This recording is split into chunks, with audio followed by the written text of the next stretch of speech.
એક વારનો સમય છે. મહારાજ હળવે રહી શિલભાઈએ વિદુરજીને કીધું, નાથ મારી એક ઈચ્છા છે.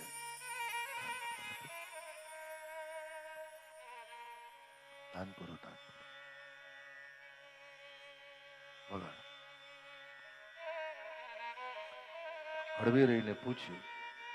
શિલભાજીએ કીધું, નાથ એક વિનંતી કરું. મને એમ લાગે છે હસ્તિનાપુરમાં મારે બહુ રહેવું નથી. અને ભાઈ, જીવનમાં પરિસ્થિતિ અયોગ્ય થાય ને, ઘર છોડવાનો વારો આવે તો પ્રેમથી છોડજો સાહેબ. એવું અવિવેક કરીને ઘર ન છોડો. જે ક્રોધ કરી, ગુસ્સો કરીને, ઝઘડો કરીને ઘર છોડે છે તો ઘરના વાસ્તુ દેવતા વ્યક્તિને નીકળતા પહેલા શ્રાપ આપી દે છે.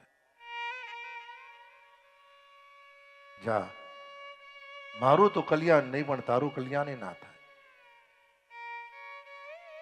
હળવી રહી સુલભાજી કીધું, નાથ મારી ઈચ્છા છે અહીં બહુ રહેવું નથી. આપ અને સજ્જન માણસનો સ્વભાવ છે સાહેબ, એ પરિવારના પારિવારિક લોકોની સાથે બોલીને બગાડતા નથી, એ પ્રેમથી જુદા પડી જાય છે. હળવી રહીને વિદુરજીએ પૂછ્યું, દેવી જઈશું ક્યાં? અને જીવનમાં ધ્યાન રાખો કે પુરુષ જ્યારે બધી રીતના હારી જાય ને, ત્યારે ઘરની સ્ત્રી પાસે કોઈ પણ જગ્યાએ જવાનો રસ્તો હોય ને હોય શકે. પછી ભલે અને પિયર વાળા ના કે, સાસરી વાળા ના કે, દીકરાઓ ના કે, બધા જ એનો ત્યાગ કરે ને. કારણ પુરુષ જ્યારે બધી બાજુથી હારી જાય છે તો સૌથી વધારે એ સમયે સ્ત્રીનું મનોબળ બહુ મક્કમ થઈ જાય છે. એ જ સ્ત્રી ધીમે રહીને કહે, ચિંતા કરશો નહીં, હજુ હું બેઠું છું ને ત્યાં સુધી આપણે કોઈની જરૂર નથી.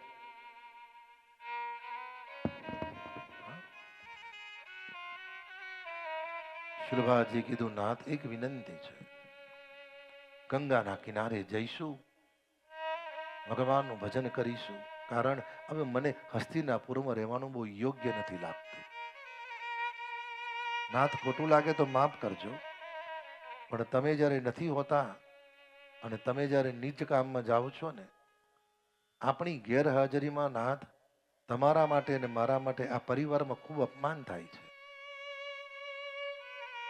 અને મને બોલે તો વાંધો નહીં નાથ, પણ આપણા માટે જે અવિવેક ભર્યા શબ્દ બોલે છે તે મને ગમતું નથી. દેવી જઈશું ક્યાં? શુલભાએ કહ્યું, નાથ એક કામ કરીએ, ગંગાના કિનારે જઈશું, ત્યાં રહીશું, પર્ણકુટી બાંધીશું. દેવી ખાઈશું શું? શુલભાઈએ કહ્યું, નાથ જેને દાંત આપ્યા છે ને એ ચાવવાનું આપો છે. અને નાથ ભગવાનનો સ્વભાવ છે કીડીને કન ને હાથીને મન. એ ભૂખે ઉઠાડે છે પણ ભૂખ્યો સુવાડતો નથી. ગંગાનો કિનારો છે નાથ, ત્યાં ભાજી બહુ થાય છે. ભાજીની રોટલો ખાઈશું ને ભગવાનનું ભજન કરીશું. મધ્યરાત્રિના સમયે વિદુર ને સુલભાજી ગંગાના કિનારે આવ્યા. સાહેબ, હસ્તિનાપુર છોડતા છોડતા પગે લાગીને કીધું છે, હે દ્વારિકાનાથ, હસ્તિનાપુરના લોકોનું અને ધતરાષ્ટ્રના પરિવારનું કલ્યાણ કરજો. એક રાત્રિ વ્યતીત થઈ, ધતરાષ્ટ્રને સમાચાર મળ્યા કે વિદુરને સુલભાઈ ઘરનો ત્યાગ કર્યો છે. અને સાહેબ, ઓચિંતાને ઘર છોડવાનું આવે ને, બધું જ છોડજો, ભગવાનનું સ્મરણ ના છોડશો સાહેબ. ભગવાનના સ્મરણમાં એટલી બધી તાકાત છે સાહેબ, કે બધાયના દરવાજા બંધ થાય ત્યારે ભગવાન દ્વારિકાનાથનો દરવાજો ખુલી જાય છે સાહેબ.